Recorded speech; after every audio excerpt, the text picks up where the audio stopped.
Bentrovati al meteo.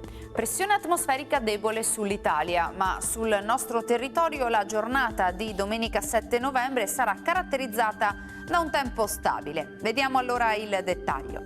Sul Veneto sarà asciutto ovunque, inizialmente il cielo si presenterà molto nuvoloso un po' dappertutto, col passare delle ore sarà più sereno e limpido in montagna, schiarite soleggiate anche in pianura, tuttavia con locali addensamenti.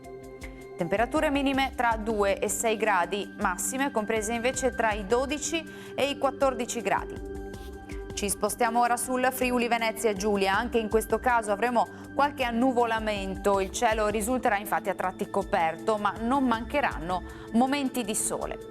Temperature minime tra 4 e 10 gradi, massime sui 14-17 gradi all'incirca.